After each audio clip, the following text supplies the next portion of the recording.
మార్గము అందరూ కూడా రెండు చేతుల పైకెత్తి హరినామాన్ని ఒకసారి గట్టిగా పలకండి. హరే కృష్ణ హరే కృష్ణ హరే కృష్ణ హరే కృష్ణ కృష్ణ కృష్ణ కృష్ణ కృష్ణ హరే హరే హరే రామ హరే రామ హరే రామ హరే రామ రామ రామ రామ రామ హరే హరే హరే హరినామ సంకీర్తన మహాయజ్ఞకి శ్రీల ప్రభుపాద కి గురుదేవ్ కి ప్రేమానందే భగవత్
राधा माधव की सीतारामन की हनुमान की पंडित भवन सीता रामचंद्र भगवान की श्री गौरचार की संगीत महायज्ञ की शिला प्रभुपाद की जय गौर प्रेमानंदे।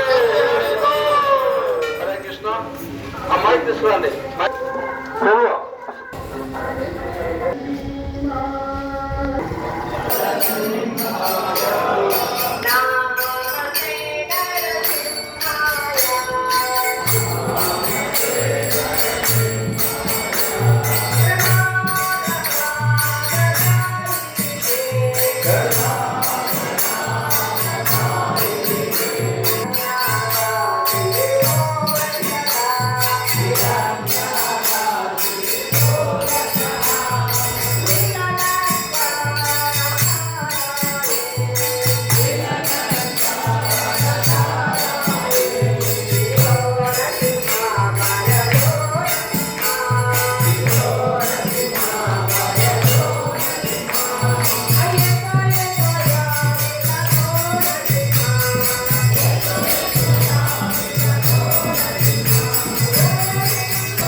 జై హరి బోల్. హరే కృష్ణ. ప్రభుపాదుల వారు తమ భక్తులకు కూడా మన వైష్ణవులు ఏ విధంగా ఉండాలి అని సదాచారాన్ని మనకి పుస్తక రూపంలో వాళ్ళ భక్తుల ద్వారా వివరించారు. ప్రభు యొక్క ఆచరణాత్మక నిర్వచనము భగవద్గీత యొక్క అన్ని ఆంగ్ల సంచికలపై ఉల్లేఖించబడినది. రాల్ఫ్ వాల్డో ఎమర్సన్ అనే అతను ఈ విధంగా అన్నారు: నేను కలిసే ప్రతి వ్యక్తి ఏదో విధంగా నాకంటే గొప్పవాడు. అతని నుండి నేను ఏదో ఒక విషయాన్ని నేర్చుకుంటాను. ఆధ్యాత్మిక గురువుకు సేవ చేయడం అంటే ఆయన శిష్యులకు కూడా సేవ చేయాలి. మీ దైవీ సోదరులకు సేవ చేయడం చాలా మంచి పద్ధతి. ఆధ్యాత్మిక గురువు ఎల్లప్పుడూ తన శిష్యులు లేకుండా ఎప్పటికీ ఉండరు. కాబట్టి ఆధ్యాత్మిక గురువుకు సేవ చేయడం అంటే అతని శిష్యులకు సేవకునిగా కావడం అని అర్థం. మీరు రాజుకు సేవ చేయాలనుకున్నప్పుడు మనము అతని మంత్రికి, కార్యదర్శికి మరియు అతని సేవ చేసే ప్రతి ఒక్కరికి కూడా సేవ చేయాలి. రాజుకు వ్యక్తిగతంగా సేవ చేయడం కంటే అతని సేవకులకు సేవ చేయడం రాజుకు ఎంతో సంతోషాన్ని కలిగిస్తుంది. ఇక్కడ శ్రీల ప్రభుపాదుల వారు ఏ విధంగా తెలియజేశారంటే, దైవీ సోదరులకు సేవ చేయడం అంటే అది చాలా మంచి పద్ధతి. కాబట్టి మనం ఎవరైతే ఆధ్యాత్మిక గురువుగా, శిక్షా గురువుగా ఎన్నుకున్నామో వారికి మరియు వారి శిష్యులకు, వారికి ఎవరైతే సేవ చేస్తున్నారో వారందరికీ కూడా సేవ చేయడము చాలా మంచి పద్ధతి. అది భక్తిలో మనము ముందుకు ఎదగడానికి సహాయపడుతుంది. దానికి ఉదాహరణగా కూడా రాజ్యంలో రాజుకు ప్రజలు సేవ చేయడం అంటే అతని యొక్క మంత్రికి, అతని యొక్క సేవకులకు, సైన్యానికి, ప్రతి ఒక్కరికి సేవ చేయడం అవుతుంది. అదేవిధంగా మనము కూడా మన యొక్క ఆధ్యాత్మిక గురువుకు, శిక్షా గురువుకు ప్రతినిత్యము సేవ చేస్తూ ఉండాలి. త్రైతీయుడు అనే భక్తునికి సేవకుడు ఎందుకు? ఇక్కడ భక్తునికి సేవకుడు ఎందుకు అనే విషయాన్ని శ్రీల ప్రభుపాదుల వారు ఈ యొక్క వైష్ణవ సదాచార సంగీతలో తెలియజేశారు. దైవీ సోదరులు అంటే సేవకులు కాదు. ఆధ్యాత్మిక గురువు యొక్క ఆజ్ఞ లేకుండా వ్యక్తిగత సేవకులుగా దైవీ సోదరులను స్వీకరించకూడదు. మనము ఎవరి దగ్గర అయితే దీక్ష తీసుకుంటామో, మన యొక్క ఆధ్యాత్మిక గురువు ఎవరైతే ఉంటారో వాళ్ళ యొక్క అనుమతి లేకుండా మనంతకు మనమే ఎవరిని కూడా సేవకులుగా మనము పెట్టుకోకూడదు. మనం ఒకరిని ప్రభువు అని సంబోధిస్తాము. కాబట్టి మన దైవీ సోదరులను ఎలా సేవకులుగా అంగీకరిస్తాము? మనము ప్రతి ఒక్కరిని ప్రభు ప్రభు, హరే కృష్ణ ప్రభు అని మనం సంబోధిస్తూ ఉంటాం. కాబట్టి వారు మనతో పాటు సమానులే. కాబట్టి వాళ్ళని ఎప్పుడూ కూడా మనం సేవకులుగా అంగీకరించకూడదు. ఎప్పుడైతే గురు మహారాజు దానికి అంగీకరిస్తారో అప్పుడు మాత్రమే మనము సేవకులను స్వీకరించాలి. శ్రీ చైతన్య మహాప్రభు తన ఆధ్యాత్మిక గురువు ఆదేశానుసారము మాత్రమే తన దైవీ సోదరులను అయిన గోవిందుని తన సేవకునిగా నియమించుకున్నారు. సాక్షాత్తు కృష్ణ భగవానుడే ఈ కలియుగంలో చైతన్య మహాప్రభుగా ఆవిర్భవించారు. ఆయనే వాళ్ళ యొక్క గురువు యొక్క ఆదేశానుసారం మాత్రమే గోవిందుడు అనే తన యొక్క దైవీ సోదరుని తన యొక్క సేవకుడిగా నియమించుకున్నారు. కానీ తనంతకు తనే ఒక్కరిని కూడా తన సేవకుడిగా అంగీకరించలేదు. మీ దైవీ సోదరులు మీపై ఆధారపడిన సోదరులు అని అర్థం. దయతో వారిని మీపై ఆధారపడిన సోదరులుగా పరిగణించండి మరియు మీలాగా వారిని కూడా వీలైనంత వరకు కృష్ణ చైతన్యంలో ముందుకు తీసుకువెళ్ళడానికి ప్రయత్నించండి. మనతో పాటు ఉండే ప్రతి ఒక్కరూ కూడా మనము దైవీ సోదరులుగా భావించి మనం ఏ విధంగా అయితే ఆధ్యాత్మికంగా ఎదుగుతూ ఉన్నామో, కృష్ణ చైతన్యంలో ముందుకు సాగుతూ ఉన్నామో, భక్తి మార్గంలో ముందుకు వెళ్తున్నామో, అదేవిధంగా కూడా కొత్తగా వచ్చిన భక్తులందరినీ కూడా మన దైవీ సోదరులుగానే మనము భావించి వాళ్ళను కూడా కృష్ణ భక్తిలో ముందుకు తీసుకెళ్ళడానికి మనము సాయశక్తిలో ప్రయత్నించాలి. దయచేసి మన మధ్య శాంతియుత వైఖరిని నెలకొనాలి. దానికి శాంతియుత వైఖరికి ఎటువంటి భంగం కలగకుండా మన యొక్క విధులను, మన యొక్క ప్రవర్తనను కలిగి ఉండాలి. మనము టెంపుల్లో కానీ బయట కానీ మన దైవీ సోదరులతో కలిసినప్పుడు కానీ ఎప్పుడూ కూడా శాంతికి భంగం కలగకుండా మనము మెలగవలసి ఉంటుంది. మనం ప్రపంచంలో శాంతియుత వాతావరణాన్ని నెలకొల్పడానికే ఈ యొక్క హరే కృష్ణ మహా ఉద్యమాన్ని ముందుకు తీసుకువెళ్తూ ఉన్నాము. కాబట్టి సమాజంలో ఎటువంటి అలజడి ఏర్పడకుండా మనము శాంతియుతంగా ఈ ఉద్యమాన్ని ముందుకు తీసుకువెళ్ళాలి. దానికి మనకు ఎంతో ఓర్పు, సహనము కలిగి ఉండాలి. ఈ విధంగా శీల ప్రభుపాదుల వారు తమ యొక్క భక్తుల ద్వారా మనము ఈ సదాచారాన్ని ఏ విధంగా కలిగి ఉండాలి, అదేవిధంగా ఈ యొక్క హరే కృష్ణ మహామంత్రాన్ని ప్రజలలో మరియు సమాజంలో ఏ విధంగా శాంతియుతంగా భక్తితో ప్రతి ఒక్కరికి కూడా కృష్ణ భక్తి కలిగే విధంగా మనము నిలుచుకొని అదేవిధంగా ప్రజలలో ఈ హరే కృష్ణ మహా ఉద్యమాన్ని తీవ్రతరంగా ముందుకు తీసుకువెళ్ళాలని ఆయన ఈ పుస్తకం ద్వారా మనందరినీ కూడా కోరుకుంటున్నారు. అరే ఎంతమంది దగ్గర ఉన్నది? అందరి దగ్గర ఉన్నదా? అందరి దగ్గర లేదు ఎవరైనా చేస్తుంది? అందరి దగ్గర ఉందా? మరి ఎంతమంది చదువుతున్నారు? అందరూ చదువుతున్నారా? ఇది చదవడానికి అందరూ ప్రయత్నిస్తున్నారు.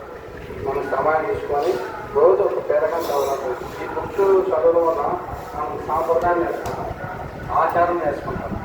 అందువల్ల చదవడానికి ప్రయత్నించాలి. హరినామ సంకీర్తన గ్రూప్లో ఉన్నారు, మనం అందరూ గ్రూప్లోనే ఉన్నామా? అందరూ ఆ గ్రూప్లో నగర సంకీర్తన మాత్రమే చూస్తున్నారా? మిగతా కార్యక్రమాలు ఏదైనా చూస్తున్నారా? మిగతా కార్యక్రమాలు అన్నీ చూస్తున్నారా? లేదా? క్లాస్ తర్వాత ఇంకోటి కూడా పెట్టాను, 7 పేరాలు చేశాను, రేపు కూడా పెట్టాను.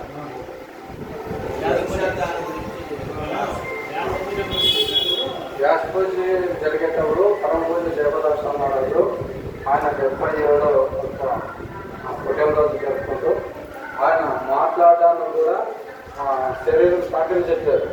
అటువంటి స్థితిలో మనకి జలుబు పట్టుకుంటూనే గొంతులు వస్తుంటేనే సంగీతం స్వామి అంటే ప్రభు గొంతులు వస్తుంది ప్రభు, జలుబు చేస్తుంది ప్రభు, కాళ్ళు చేతులు నాటుకున్నాయి ప్రభు, నచ్చడానికి కోపం లేదన్న. ఆయన ఆ పరిస్థితుల్లో కూడా దాదాపు 3 గంటల సేపు చేతులు కూర్చొని భక్తులందరికీ భక్త మార్గాన్ని ఏ విధంగా మనము జీవనాన్ని చేసుకోవాలో మనసులో చెప్పుకోవాలని చెప్పేసి ఆయన చాలా అద్భుతంగా మనకి చెప్పాడు. ఆయన ఏదైతే చెప్పాడో అవన్నీ ఒక మొత్తం అన్ని భాషల్లోనూ రాశారు. తెలుగు, ఇంగ్లీషు, మలయాళం, మోడీ అన్ని భాషల్లోనూ రాసుకున్నారు. అసలు 7 పేజీలు 7 భాగాలు రాశారు. అది చాలా అద్భుతంగా ఉంది. ఆ లేఖలో మంగళార్తికి రావడము, జపం చేయడము. మంగళార్తికి రావడం అంటే మంగళకరణం. అశుభ సమయం పోయి శుభ సమయం వస్తుంది. అసలు మంచి సమయం, బ్రహ్మముహూర్త సమయంలో అభంగంగా పోయి మంగళకరణం వస్తుంది. అందుకని వారిని ఒక్క దూరాన్ని మంగళార్తి రావడానికి ప్రయత్నం చేయండి అని చెప్తున్నాను. ఎందుకంటే మనకి అమంగళం కావాలా, శుభమంగళం కావాలా, మనమే నిర్ణయించుకోవాలి. ఇది మా అందరూ మంగళార్తికి వస్తే మీరు అందరూ వచ్చినాక సుకృతి నాకేం రాదు. నేను చేసుకుంటే నాకే వస్తుంది, మీరు చేసుకుంటే మీకే వస్తుంది. ఇది చేసుకోండి అని చెప్తున్నాను. మన ధర్మం కాబట్టి, శాస్త్రం ద్వారా మనం తెలుసుకోవాలి కాబట్టి. దానికోసం ఇది చలికాలం అయితే అసలు రాలేం మనం. ఎందుకంటే కొంచెం వేడినీళ్ళు ప్రాబ్లం ఉంటాయి, తర్వాత ఆయా శరీరం సహకరించడం. ఇప్పుడు ఈ వేసవకాలం చాలా మంచి అవకాశము.